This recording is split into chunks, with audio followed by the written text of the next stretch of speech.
அனைவருக்கும் வணக்கம். சமீபத்தில் என்டிடிவி அப்படின்ற ஒரு மிகவும் பிரபலமான ஒரு ஊடகம் பார்த்தீங்கன்னா ஒரு அரசியல் கருத்தரங்கம் நம்மளுடைய சென்னையில் நடத்தினாங்க.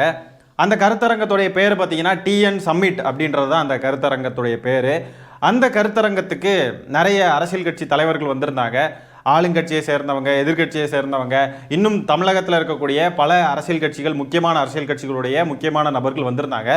அந்த இடத்துல பார்த்தீங்கன்னா பாஜகவுடைய முக்கியமான தலைவரான ஹெச் ராஜா அவர்களும் வந்திருந்தார். அந்த நிகழ்ச்சி நடந்துகிட்டு இருக்கிறப்பவே பார்த்தீங்கன்னா ஹெச் ராஜா அவர்களுக்கு மயக்கம் அடைஞ்சு அவருக்கு பக்கவாதம் ஏற்பட்டிருக்கு அப்படின்னு சொல்லி தகவல் வந்திருக்கு. இப்போ அவர் ஒரு தனியார் மருத்துவமனையில் அனுமதிக்கப்பட்டு சிகிச்சை பெற்றுக்கிட்டு வராப்புல. இவருக்கு இப்படி ஆனதும் பார்த்தீங்கன்னா நிறைய பேர் நிறைய விதமான கருத்துக்கள் தெரிவிக்கிறாங்க. சில பேர் எப்படின்னு பார்த்தீங்கன்னா, என்னதான் அரசியல் முரண்பாடுகள் இருந்தாலும் ஒரு மனிதனாக அவர் மீண்டு வரணும், அவர் நல்ல ஒரு குணமாக திரும்ப வரணும் அப்படின்னு சொல்கிறாங்க. நிறைய பேர் பார்த்தீங்கன்னா அவருக்கு அது தேவைதா, எத்தனை மதக்கலவரத்தை தமிழ்நாட்டில் தூண்ட பார்த்துருப்பாரு, இப்படி ஒரு நபர் இருக்கிறதுக்கு இல்லாமலே போகலாம் அப்படின்னு சொல்லிட்டு சில பேர் சொல்கிறாங்க. இதில் என்னுடைய நிலைப்பாடு, என்னுடைய கருத்தை நான் பகிர்ந்து கொள்ள விரும்பவில்லை. இதில் நம்ம முக்கியமான ஒரு விஷயத்தை நம்ம பார்க்க வேண்டியது இருக்குது.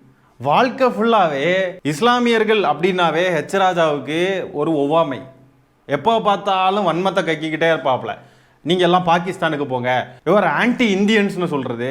அதுக்கப்புறம் இந்த திருப்பரங்குன்றம் மலை விவகாரத்தில் எத்தனை 2 தடவை கலவரத்தை தூண்ட பார்த்தாரு.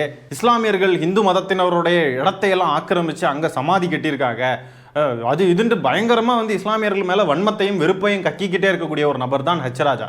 இப்படி வாழ்க்கை முழுக்க எப்போ பார்த்தாலும் இஸ்லாமியர்கள் மேலே வெறுப்பை கக்கிக்கிட்டே இருந்த ஹெச் ராஜா அவர்களுக்கு இந்த என்டிடிவி நிகழ்ச்சியில் இந்த மாதிரி அவருக்கு பக்கவாதம் அவர் சுருண்டு விழுந்தப்போ பார்த்தீங்கன்னா, அவருக்கு உதவுறதுக்கு முன்வந்து ஓடி வந்த நபர் யாருன்னு பார்த்தீங்கன்னா ஒரு இஸ்லாமியர். அவர் யாருன்னு பார்த்தீங்கன்னா திமுகவை சேர்ந்த நபர். அவருடைய பேர் என்னன்னு பார்த்தீங்கன்னா டாக்டர் ஹஃபீசுல்லா. முதலாவது அண்ணன் ஹஃபீசுல்லா அவர்களுக்கு நம்மளுடைய பாராட்டுகளையும் வாழ்த்துக்களையும் தெரிவிச்சுக்கலாம். நிறைய பேர் என்ன சொல்லிக்கிட்டு இருக்காங்கன்னா, எனக்கு கடவுள் நம்பிக்கை கிடையாது, ஆனால் கடவுள் நம்பிக்கை இருக்கக்கூடிய நிறைய பேர் என்ன சொல்லிக்கிட்டு இருக்காங்கன்னு பார்த்தீங்கன்னா, கடவுள் ஹெச் ராஜாவுக்கு சாவுக்கு மேலே பெரிய தண்டனை கொடுத்துருக்காராம். என்ன தண்டனைன்னு பார்த்தீங்கன்னா, வாழ்க்கை ஃபுல்லாக இஸ்லாமியர்களை வெறுத்து பேசிக்கிட்டு இருந்தாப்புல. கடைசியில் தன்னுடைய உயிருக்கே ஒரு பிரச்சனைன்னு வரப்போ ஒரு இஸ்லாமியர் தான் காப்பாத்துறாப்புல. ஹெச் ராஜா அப்படின்றவர் பார்த்தீங்கன்னா ஒரு பயங்கரமான மானஸ்தன். ஒரு இஸ்லாமிய மதத்தை பின்பற்றக்கூடிய நபர் தன்னுடைய உயிரை காப்பாற்றியிருக்காருன்னு தெரிஞ்சதுன்னா என்ன பண்ண போறாரோ தெரியல. குணமடைந்து அவர் திரும்ப மீண்டு வருவார் பாருங்க. மீண்டு வந்ததுக்கு பிறகு இந்த செய்தியை கேள்விப்பட்டதுக்கு அப்புறம் உண்மையிலே மானஸ்தனா இருந்தா, அதாவது நல்லா சாப்பிடணும்னு சொல்ல வந்தேங்க. நல்லா மேலே எங்கே இருந்தாலும் சாப்பாடு கொடுப்பாங்க. கடவுள்கிட்ட சாப்பாடு கேட்கணும். கடவுள் அவங்க கும்பிடக்கூடிய கடவுள் சாப்பாடு கொடுக்கணும் அவருக்கு. யோசிச்சு பாருங்க, பாஜகவுக்கு நேர் எதிரான சித்தாந்தம் கொண்டது தான் திமுக. திமுகவை சேர்ந்த ஒருத்தர் காப்பாற்றி இருக்காருன்றதே அவருக்கு தாங்க முடியாது. இதில் ஒரு இஸ்லாமியர் அப்படின்றப்போ ரொம்ப கஷ்டம். ஆனால் நம்மளுடைய பாயிண்ட் ஆஃப் வியூல பார்த்தீங்கன்னா, நமக்கு நேர் எதிர் சித்தாந்தம் கொண்ட பாஜக, ஆனாலும் பார்த்தீங்கன்னா ஒரு உயிர் அங்கே போராடிக்கிட்டு இருக்கு அப்படின்ற ஒரு இடத்துல அவர் யார், எவர், இது வரைக்கும் என்ன பண்ணியிருக்காரு, என்னென்னலாம் சம்பவங்கள் பண்ணியிருக்காரு, எத்தனை கலவரங்களை தூண்ட பார்த்துருக்காரு, எதையுமே பார்க்காம ஆளாக ஓடி போய், அது ஒரு இஸ்லாமியர். அவர் என்ன நினச்சிருப்பார்? அவர் நினச்சிருந்தா இவனுக்கு தேவைதான், இஸ்லாமியர்களை என்னெல்லாம் பேசிக்கிட்டு இருந்தான், நம்ம எதுக்கு ஒரு இஸ்லாமியராக இருந்துட்டு போய் அவரை காப்பாற்றணும், அப்படிலாம் நினச்சிட்டு ஓரமாக ஒதுங்கி இருந்திருக்கலாம். அப்படி யாரும் ஓரமாக ஒதுங்கி இருப்பானா? பாஜக காரன் வேணா அப்படி ஒதுங்கி இருப்பான். ஆனால் திமுகவை சேர்ந்த நபர் தன்னுடைய கொள்கைகளை உள்வாங்கி மனிதாபிமானம் தான் இங்கே முதல்ல அப்படின்னு சொல்லிட்டு ஆளாக போய் அந்த நபருக்கு உதவி பண்ணியிருக்காரு. என்னுடைய நிலைப்பாடு பார்த்தீங்கன்னா அங்கேயும் இங்கேயுமா போயிட்டு வந்துட்டு இருக்குங்க. என்னதான் இருந்தாலும் ஒரு மனுஷன் அப்படின்னு நினைக்கிறப்போ, ஒரு மனிதன் அவனுடைய உடலில் இந்த மாதிரி ஒரு பிரச்சனை வருது அப்படின்றப்போ அவன் ரொம்ப கஷ்டப்படுவான். அந்த கஷ்டத்தை பார்த்து நம்ம மகிழ்ச்சி அடையக்கூடாது. ஒரு சக மனுஷன் அந்த வலியையும் வேதனையும் அனுபவிக்கிறானேன்றதை நினச்சி பார்க்குறப்போ கொஞ்சம் வருத்தமாக இருக்குது. ஆனால் அந்த மனுஷன் எப்படிப்பட்டவன் அப்படின்றத நினச்சி பார்க்குறப்போ அது ஒரு மாதிரி அது மூட் ஸ்விங் ஆகுது. உனக்கு வேணும்டா, உனக்கு தேவைதான்டா அப்படின்ற மாதிரியும் தோணுது. இன்னொரு பக்கம் ஒரு மனுஷனாக இருந்த ஆள் பக்கவாதான் இழுத்துக்கிச்சு போல், அது கஷ்டமாக இருந்திருக்கும். நம்ம கிண்டல் அடிக்கக்கூடாதுன்னு பார்க்குறோம், விடுங்க.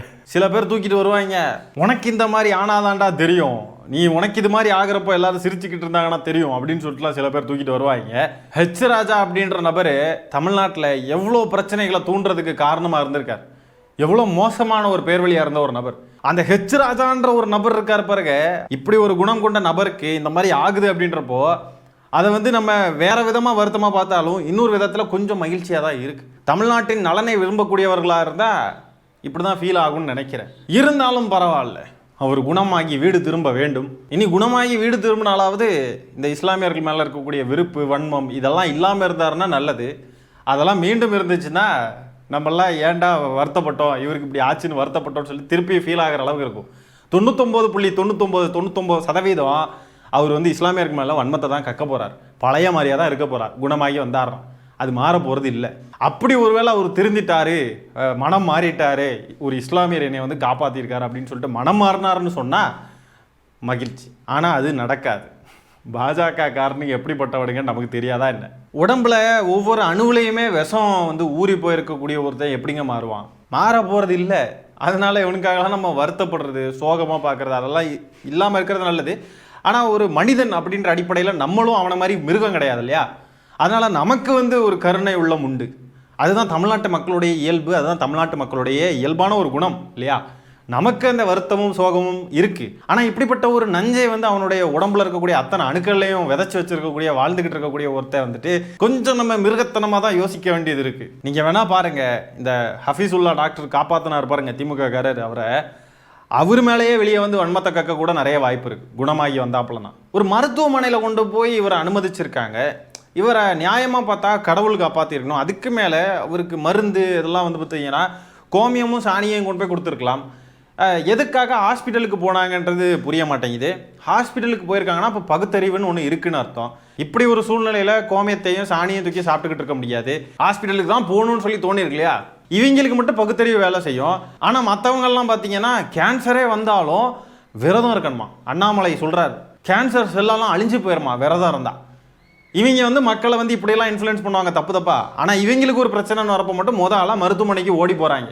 பேசாமல் இவருக்கு வந்து டாக்டர்ஸ்லாம் கோமியத்தை வந்து இது பண்ணி கொடுத்தா சரியாயிரும், அவருக்கு சரியாக போயிடும். அவர் அதெல்லாம் நம்புகிற ஆள் தான். திருப்பரங்குன்றம் விவகாரம் நடந்தப்போ முதலமைச்சர் மு.க. ஸ்டாலின் அவர்களையும் அவருடைய குடும்பத்தினரையும் காவல்துறையை சேர்ந்தவங்களையும் பார்த்து உங்கள் குடும்பமும் நீங்கள் எல்லாரும் நாசமாக போவீங்கன்னு சொல்லி சாபம் விட்ட நபர் இன்னைக்கு சிரிக்க வேண்டாம், பின்ன அளவா முடியும். தடுக்கிற எல்லாரும் குடும்பத்தோட நாசமா போகணும்னு நான் ஆண்டவனை வேண்டிப்பேன். உங்க குடும்பமே நாசமா போகணும். ஏன்னா நீங்க என்னோட நாக்குல நரம்பு இல்லாம என்ன பேச்செல்லாம் பேசியிருக்கு பாருங்க இந்த வாயி. ஊழ்வினை உறுத்து வந்து ஊட்டும். இப்போ ஆரிச்சு பாருங்க. ஹெச் ராஜா இப்படி வந்து பக்கவாதத்தால் பாதிக்கப்பட்டு அவர் அங்கே கஷ்டப்பட்ட உடனேயே போய் நம்மளுடைய மருத்துவர் ஹஃபீசுல்லா அவர்கள் உதவினவர் பாருங்க. திமுக செய்யக்கூடிய அரசியல் அதுதான். அது யார் எவருன்னு பார்க்காம மனிதனாக இருந்தால் அவங்கள மதிக்கணும். ஒரு மனிதனுக்கு ஒரு கஷ்டம்னு வரப்போ அவங்களுக்கு வந்து போய் உதவி செய்யணும். சிறுபான்மை மக்களுக்காக நிற்கணும், ஒடுக்கப்பட்ட மக்களுக்காக நிற்கணும். இதெல்லாம் தான் திமுகவுடைய அரசியல். திமுகவுடைய அரசியல் தான் தமிழ்நாட்டுடைய அரசியல். தமிழ்நாட்டுடைய குணம் அதுதான். ஆனால் இந்த ஹெச் ராஜா இருக்கார் பாருங்க, இவர் என்ன பண்ணுவாருன்றதை இப்போவே நம்ம ப்ரெடிக்ட் பண்ணிட்டோம். குணமாகி வீட்டுக்கு திரும்பினாருன்னு சொன்னால் கண்டிப்பாக வந்து இஸ்லாமியர்கள் மேலே மீண்டும் வன்மத்தை கக்குவார். இது சங்கிகளுடைய குணம், சங்கிகளுடைய அரசியல். சரி, வேண்டாம் வெறுப்பா சொல்லுவோம், கடைசியாக வீடியோவில் சொல்லி முடிப்போம். குணமாகட்டும், வீட்டுக்கு திரும்பட்டும். குணமாகி திரும்பினா மட்டும் நான் திருந்தவ போகிறாரு. சரி, என்னமோ போங்கங்க. சரிங்க, இந்த காணொலியை நான் இத்துடன் நிறைவு செய்து கொள்கிறேன். நன்றி, வணக்கம்.